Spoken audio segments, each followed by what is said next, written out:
But then we go to Dolph Ziggler and Bray Wyatt, and here's something for you, Ashton, because what are we really going to say about this match, right? Yeah, I mean, we that's saw the it last thing. week, Like, wasn't it?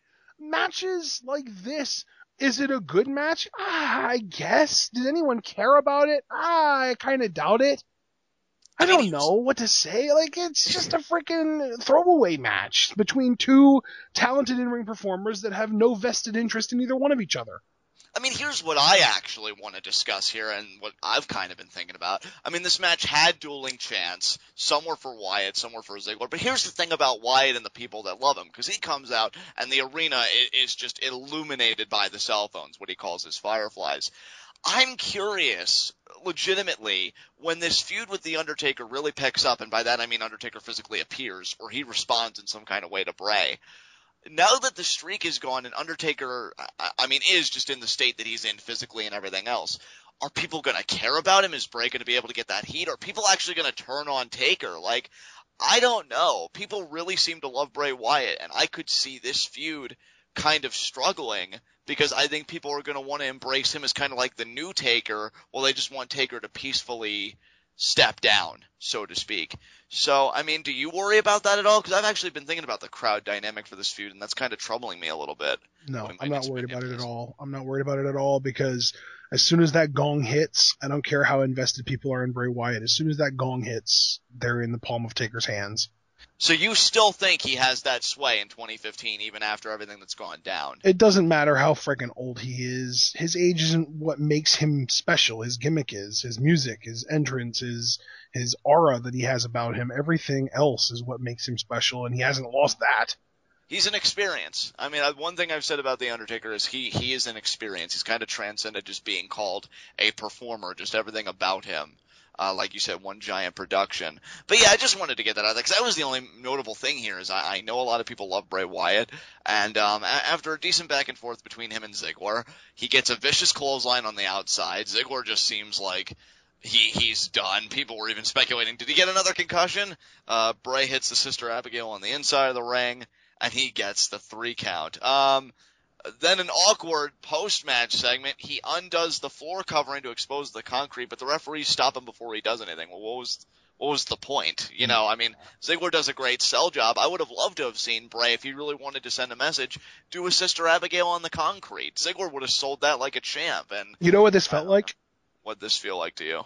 Bray Wyatt was a child throwing a tantrum in a grocery store, and the referees were his parents. Yeah. Yeah, that's No. You don't do this. You are not allowed. Don't do this. Stop. No. Come on, Bray. You know better. Yeah, I could see it. Yeah, because the referees were like, you don't want to do this? You don't want to do anything? Yeah, we're going to be fine. So he doesn't end up doing anything. And then we go to Michael Cole video package for Junkyard Dog for Black History Month. Getting more hype for Lesnar Heyman, and that's actually our next segment, because then Lesnar and Heyman come out, and of course Heyman brings up, Brian Williams, and he's not the biggest liar in the land, and that honor is held jointly by Roman Reigns and Daniel Bryan. He brings up their number 1 contenders match at Fastlane. He says if either of them say they actually have a chance against Brock Lesnar, then they are lying. And then he says he goes on about. I love this too because he actually points out like, freaking Brian, really? Like, look at him and look at Brock Lesnar. He even used that line. I'll just do this, and he said, look at Daniel Bryan and look at Brock Lesnar. I love that. That's what I've been saying for so long now, and Heyman's just like, oh, you have these opinions? I'm about to justify them. Yeah, welcome to validation. How you doing? So yeah, he really does do that. He likens Reigns and Bryan like in the same group, and he says, well, the one thing you guys really have, the biggest commonality you share, is you don't stand a chance against Brock Lesnar. I mean, look at him. And here's the thing, too. As much as I support Roman Reigns, and I definitely think that the hardcore Daniel Bryan fans are in the wrong, WWE, I feel like, kind of put themselves in a corner because Brock Lesnar, to say he looked like a Terminator at Royal Rumble would be an understatement. And after his performance at Rumble, I even thought to myself, can Roman Reigns even stop Brock Lesnar? Like, he really is in that league, dude, where I don't think anybody else shares space with Brock Lesnar. Yep. And and that's nothing against Reigns at all. Again, you know my position by now. I just feel like WWE's kind of put themselves in that corner because when you make him that dominant and that monstrous, like how in the hell do you make anybody comparable to that? And that's pretty much Heyman's point. Lesnar's in a league of his own, and rightfully so. He says it doesn't matter who wins at Fastlane because they're going to have to deal with an F5. And he just says Brock Lesnar will remain the WWE World Heavyweight Champion. And quite honestly, it's hard to doubt him given everything that's preceded these statements. So, with that, we get more hype. Will Sting respond to Triple H? Of course he will. You all know he will. So after that, we get Gold and Stardust versus Big E and Kofi Kingston of the New Day. Not really like I much. said, as soon as the New Day's music hit, I ugged really loudly and obnoxiously. You ugged, and I honestly just did not care. Why? Because I knew we weren't even going to get a tag team match given the whole Goldust Stardust disintegration. Yeah, that's true. It ended up being 2-on-1 handicap. I think it was Big E and Kofi. Yeah, Big E and Kofi, that's right. Yeah, it ended up just being them against Goldust because Stardust is a douche now. yeah, pretty much, right? That's the storyline. Star douche.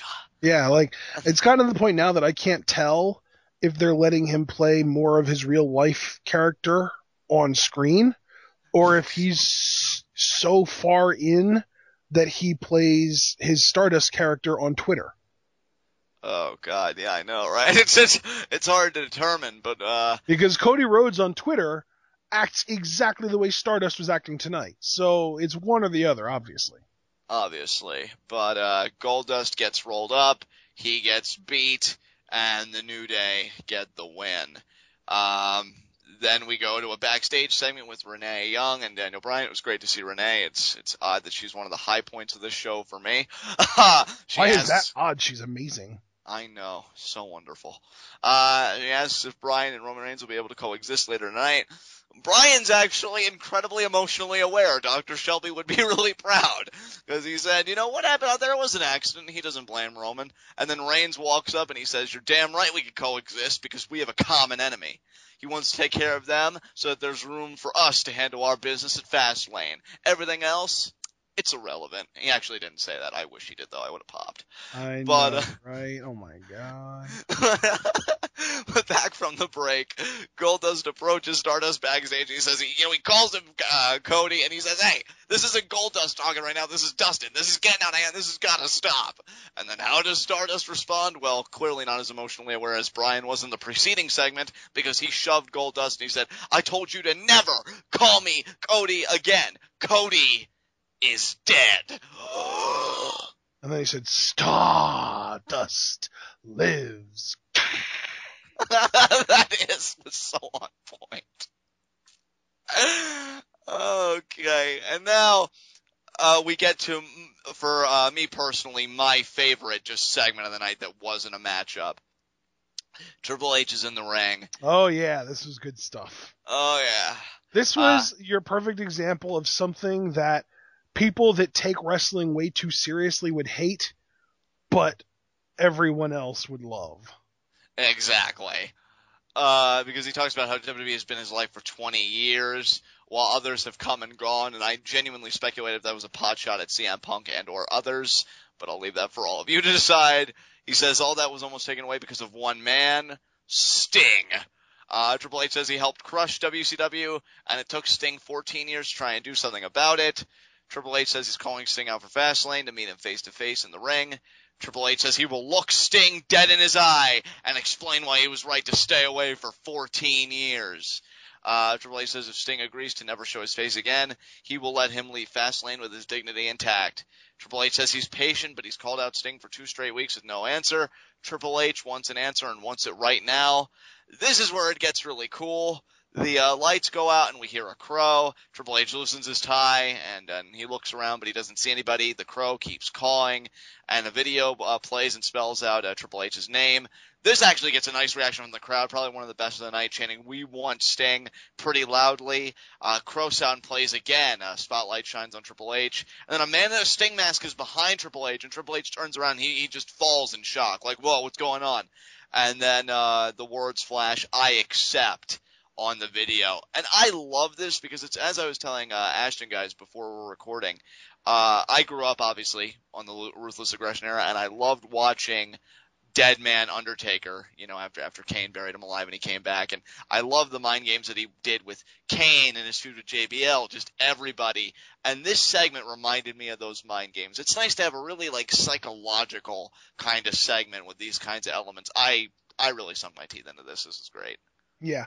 Yeah. This, to me, this is wrestling. This kind of segment is just the perfect combination of suspension of disbelief and overly campy corniness, where it's just that perfect blend to just be if you want to know what wrestling is, this is a snapshot of it.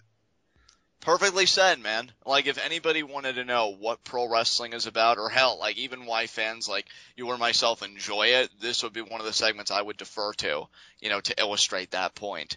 So this is great stuff. Actually got me more excited for this particular segment at Fastlane. I'm hoping, like you said, Ashton, the last time we kind of discussed this, that Sting doesn't really talk. I mean, if he has to, let's hope he keeps it succinct, because I like this whole mystique they're building up for Sting, but we'll have to see what happens.